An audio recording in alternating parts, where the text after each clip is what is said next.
DTC bus मार्शलों को salary नहीं मिल रही क्योंकि पैसा नहीं है। सिविल डिफेंस कर्मचारियों को सैलरी नहीं मिल रही क्योंकि पैसा नहीं है।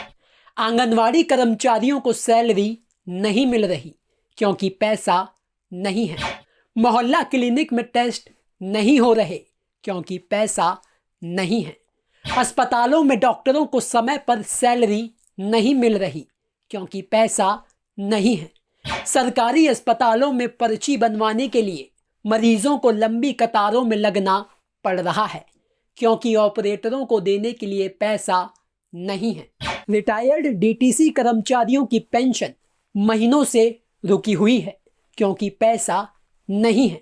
दिल्ली जल बोर्ड का काम ठप है क्योंकि पैसा नहीं है। बुजुर्गों को पेंशन नहीं मिल रही है क्योंकि पैसा नहीं है। Food truck policy, Delhi electronic city, Delhi बाजार पोर्टल की लॉन्चिंग का काम अटका हुआ है क्योंकि पैसा नहीं है। ऐसा नहीं है कि दिल्ली की केजरीवाल सरकार के पास फंड की कोई कमी है, पैसों की कोई किल्लत है। खजाने में पैसा तो है पर उसे रिलीज करता है वित्त विभाग, यानी कि बाबू साहेब लोग, जिन्हें लेकर केजरीवाल सरकार ये आरोप लगाती रही है कि अधिकारी हमारी नहीं सुनते, डायरेक्ट एलजी से ऑर्डर लेते हैं। यानी बिना किसी लाग लपेट के कहा जाए तो दिल्ली में केजरीवाल सरकार और एलजी के बीच चल रहे पावर के लिए घमासान युद्ध की वजह से दिल्ली के काम ठप पड़े हुए हैं।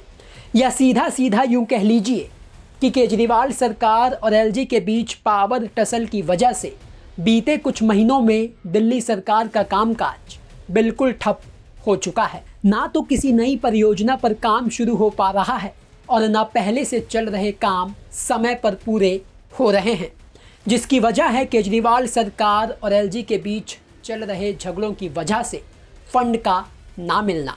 अब एक कहावत है कि चाकू खरबूजे पर गिरे या खरबूजा चाकू पर, कटता तो खरबूजा ही है। ये कहावत इस समय दिल्ली पर इसलिए सटीक बैठती है क्योंकि दिल्ली ने अपने इतिहास में एलजी और दिल्ली सरकार के बीच ऐसा मनमुटाव और झगड़ा नहीं देखा जैसा इस समय हो रहा है, और जिसका सीधा सीधा खामियाजा दिल्ली की जनता को भुगतना पड़ रहा है। जो हमने आपको इस रिपोर्ट की शुरुआत में बताया वो तो सिर्फ ट्रेलर था। अब पूरी पिक्चर की कहानी सुनिए। फंड न मिलने की वजह से मोहल्ला क्लिनिक के डॉक्टरों को सितंबर से नवंबर तक की सैलरी ही नहीं मिली।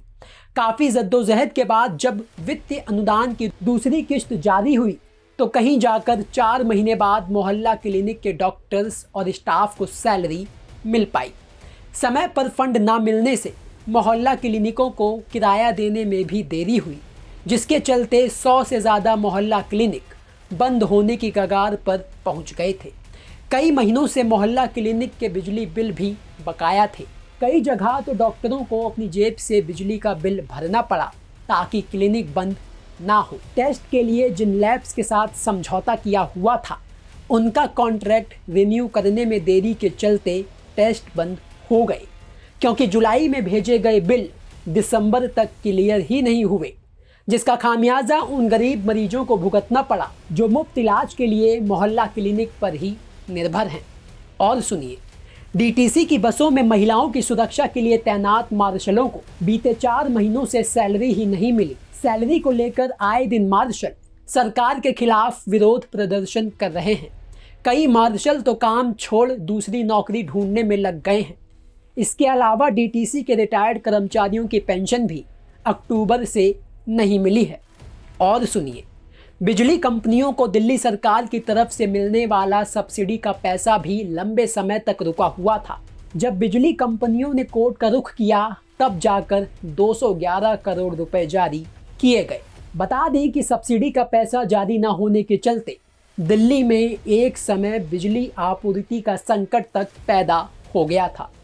और सुनिए, दिल्ली के सरकारी अस्पतालों में जून से डेटा एंट्री ऑपरेटर नहीं है। मरीजों को आजकल मैनुअल तरीके से पर्ची कटवानी पड़ रही है। ना तो वित्त विभाग ने डेटा एंट्री ऑपरेटर हायर करने के लिए टेंडर करने की अनुमति दी और ना ही पहले से काम कर रहे ऑपरेटरों की समय सीमा बढ़ाई गई। हालांकि अस्पताल की तरफ से लगातार वित्त विभाग को चिट्ठियां लिखकर आगाह किया गया कि ऑपरेटरों की सेवा खत्म होने के बाद अस्पताल में मरीजों को दिक्कत हो सकती है, लेकिन बावजूद इसके वित्त विभाग ने प्रस्ताव को मंजूरी नहीं दी। नतीजा, मरीजों को अस्पताल में पर्ची बनवाने के लिए धक्के खाने पड़ रहे हैं। और सुनिए, दिल्ली जल बोर्ड का फंड तो जून 2022 से रुका हुआ है। यहां तक कि विधानसभा से पास हुए बजट में जो 6400 करोड़ रुपए अलॉट किए गए थे, उसमें से भी वित्त विभाग ने केवल 1900 करोड़ रुपए ही अब तक जारी किए हैं। नतीजा, जल बोर्ड की कई परियोजनाएं ठप पड़ी हुई हैं। खासकर यमुना की सफाई के लिए सीवरेज ट्रीटमेंट प्लांट और दिल्ली में 24 घंटे पानी की आपूर्ति के लिए वाटर ट्रीटमेंट प्लांट के निर्माण से जुड़ी परियोजनाएं प्रभावित हो रही हैं।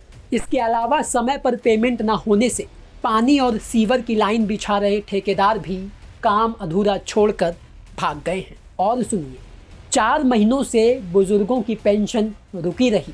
इस मामले में जब दिल्ली सरकार ने वित्त विभाग पर दबाव बनाया, तब जाकर फाइल क्लियर हुई और 7 दिसंबर को बकाया पेंशन जारी हो पाई। ये तो वो काम हैं जो पहले से चल रहे हैं, जो फंड रिलीज ना होने के चलते रुके हुए थे। नए काम या परियोजना शुरू होना तो बहुत दूर की गोटी है। और ये सब हो रहा है केजरीवाल सरकार और एलजी के बीच छिड़ी पावर की जंग के चलते, जिन्हें दिल्ली की कोई चिंता नहीं है। सैलरी मिले या ना मिले, कोई काम हो या ना हो, पर सियासत चलती रहनी चाहिए। अब केजरीवाल सरकार और एलजी के बीच ये जंग कब थमेगी, इसे लेकर तो कुछ कहा नहीं जा सकता। लेकिन एक बात तो दावे के साथ कहा जा सकता है कि अगर आने वाले दिनों में दोनों के रिश्ते जल्दी ना सुधरे तो इसका खामियाजा दिल्ली वालों को भुगतना पड़ेगा। ब्यूरो रिपोर्ट, दिल्ली तक।